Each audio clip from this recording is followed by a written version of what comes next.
They call it life, but it's closer to a behavioral loop wrapped in sentimental stickers and handed down through generations like an heirloom disease.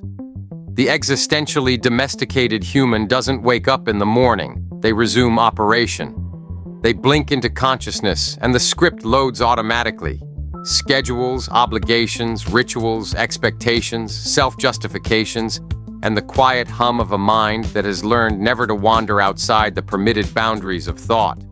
They like to imagine themselves as free, rational, self-directed beings, but every decision they make is just gravity acting on a psyche that was pre-shaped by culture, family conditioning, fear, and whatever myth helped them survive the unbearable fact of being alive in a world that has no reason, no safety net, and no moral floor. Instead of confronting that reality, they have been trained to shrink until the questions no longer fit inside them. Existential domestication doesn't announce itself with chains or cages. It arrives wearing softness. It arrives as approval, praise, belonging, stability, compliments from relatives, nods from coworkers, warm smiles at holidays, the subtle dopamine drip of conformity continually rewarded. The wild, reflective, self-interrogating part of the mind, the part that once could look at the universe and ask, what is the ethical meaning of this, is tranquilized early and repeatedly. Not violently, not grotesquely, but quietly and persistently, through rituals disguised as love, tradition disguised as wisdom, normality disguised as truth. A child asks why, and the answer they receive isn't an explanation. It's a command disguised as principle. They grow up learning that thinking too far in any direction risks loneliness, exile, discomfort, or the terrifying possibility that nothing about the life they were handed is justified, so they stop thinking in those directions. Curiosity is filed down until it becomes socially acceptable trivia, the kind that entertains but never destabilizes. People like to claim they choose their values, but most of them are just installed. Family, religion, school, media, economic pressure, cultural stories. They seep into the mind before the person even knows what a mind is. By the time they're old enough to question anything, they aren't questioning from the outside. They're questioning from inside the script, using tools the script allows, in language the script authored, within emotional limits the script enforces. They think they're thinking, but what they're actually doing is rehearsing approved variations of the same story. Any thought that threatens to dismantle the story gets flagged internally as anxiety, negativity, or overthinking, and is suppressed. Existential discomfort becomes a malfunction to fix, not a truth to investigate. The existentially domesticated person doesn't ask, what is true and what follows from that truth? They ask, what will preserve my identity, my belonging, my psychological comfort? Their internal compass doesn't point toward reality. It points toward whatever minimizes disruption to the role they've already merged themselves with. They're not looking for insight. They're looking for emotional stability dressed up as conviction. And society applauds them for it, because a population that cannot bear to question itself is a population that will reproduce the system without needing to be forced. They confuse obedience with maturity and repetition with wisdom. They call it growing up, when what they actually mean is learning to stop resisting. The child who once asked why the world is the way it is becomes the adult who says, that's just how life works. The curiosity that might have grown into philosophical depth instead calcifies into cliches. Whenever something cracks in their worldview, they don't step through the fracture and explore the unknown. They patch it with platitudes and carry on, relieved that they don't have to feel the threat of meaninglessness scraping against their identity. They'll say things like, everything happens for a reason, or that's life, not because those phrases contain truth, but because they act as anesthetic against the pain of not knowing.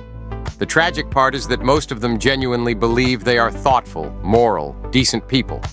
They participate in harm constantly, but because the harm is normalized, invisible, bureaucratically distributed, or emotionally sanitized, they don't experience it as harm. They consume in ways that destroy environments and lives, reproduce into a world full of preventable suffering, uphold structures that crush other people, and call all of it normal, responsible, or what everyone does.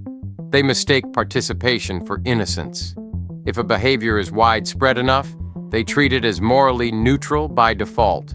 The idea that normality can be unethical never crosses their minds, because to admit that possibility would mean admitting that their own lives are built not on virtue, but on inertia and denial. That's the real horror. Not monstrous villains twirling philosophical mustaches, but gentle, polite, friendly people whose moral horizons end exactly where their comfort does. They don't actively choose evil, they just refuse to notice it, because noticing it would require changing themselves, questioning the foundations of their identity, or worse, acknowledging that everything they thought was meaningful might actually be nothing but psychological habitat. They don't lack intelligence, they lack courage. And the culture they live in rewards cowardice so consistently that they start to mistake it for goodness. The existentially domesticated approach existence the way someone approaches a pre-assembled furniture set. They assume the pieces are supposed to go together the way the instructions say. Work, relationship, family, consumption, reproduction, aging, nostalgia, sentimentality, death. The more someone follows the instructions, the more they are praised for being stable, grounded, respectable. Nobody stops to ask whether the furniture belongs in the room in the first place. Nobody asks whether they ever consented to being assembled at all. The scripts are older than they are.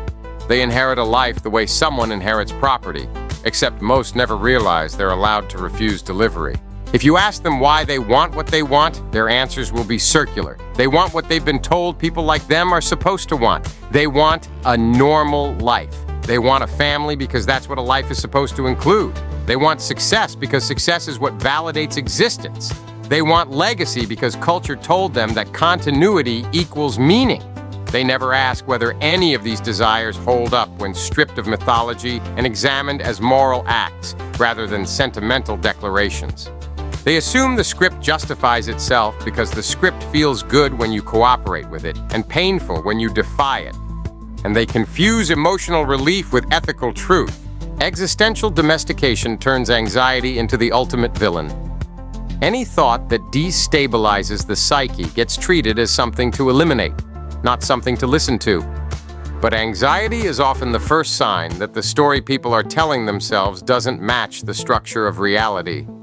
Instead of confronting that mismatch, the domesticated mind buries it under entertainment, productivity, self-help cliches, spiritual platitudes, or the narcotic fantasy of purpose. They don't resolve existential uncertainty. They wallpaper over it and call the wallpaper a worldview. They pride themselves on being stable, even-tempered, adaptable citizens, but what they're actually proud of is having silenced the part of themselves that might have rebelled against the absurdity and cruelty embedded in ordinary life. They'll do terrible things, not spectacularly, not flamboyantly, but ordinarily. They'll bring a child into the world without ever once honestly confronting what existence does to conscious beings. They'll sustain systems that crush people they never meet. They'll ignore suffering that doesn't interfere with their comfort. They'll support or tolerate violence as long as it arrives wrapped in ceremony, policy, or tradition. They'll do all of this not because they are malicious, but because they can't imagine things operating any other way without the ground under their lives dissolving. Their moral identities are fragile. Everything fragile becomes defensive. Challenge their worldview and you don't merely threaten an idea, you threaten the container that holds their psychological stability together. They respond not with reason, but with panic disguised as indignation. They accuse the questioner of negativity, irrationality, elitism, emotional immaturity, or insanity. Anything to push the threat away. The threat isn't that the critic is wrong. The threat is that the critic might be right. And if they are right, then the domesticated person will have to confront the abyss they have spent their entire lives avoiding. They're not opposed to truth. They're allergic to consequence. Existential domestication reduces ethics to performance. People don't ask whether their actions produce suffering. They ask whether their actions look compassionate, respectable, or socially recognizable as moral. As long as their behavior aligns with the narrative of goodness, they consider themselves ethical regardless of outcome. The reality of harm becomes secondary to the story of intention. They'd rather do something destructive that society approves of than something morally honest that disrupts the script. If you strip away the slogans and rituals, what remains is just an organism terrified of its own awareness. Consciousness was supposed to make humans capable of reflection, restraint, humility, and moral depth. Instead, they've used it to invent prettier cages and more elaborate excuses for repeating themselves. The wildness that once might have confronted the harshness of existence, honestly, is replaced by a housebroken psyche that has learned to sit quietly while life happens to it. The existentially domesticated person does not live a life of inquiry. They live a life of maintenance, maintaining identity, maintaining belonging, maintaining comfort, maintaining routine. They treat being functional as synonymous with being justified. As long as they keep moving, keep busy, keep participating, they believe that their life must have meaning, because the alternative, the possibility that meaning is not automatic and is unbearable. So they cling to their roles with religious fervor, not because the roles are true, but because without them, they would have to face themselves unmediated by story. And they don't know how to do that. Nobody taught them how. Nobody wanted them to know how. A mind that can face itself without illusion is a liability in a world built on scripts. The existentially domesticated human survives by never becoming that liability. They adapt, submit, repeat, sentimentalize, and call it wisdom. They pass their scripts to their children, who will grow up inside the same padded maze, inheriting the same illusions, the same fragile stories, the same terror of thinking beyond what feels safe. And somewhere, buried under all of that conditioning, is the faint flicker of a being that could have been awake, but wasn't allowed to be, because an awake being is unpredictable, and an unpredictable being might not cooperate. They never realized that the cage was invisible because it was built out of reassurance, familiarity, praise, and ritual. They never realized that the thing they called a meaningful life was just a rehearsed pattern that prevented them from ever stepping beyond themselves. They never realized that domestication didn't make them good, it made them manageable.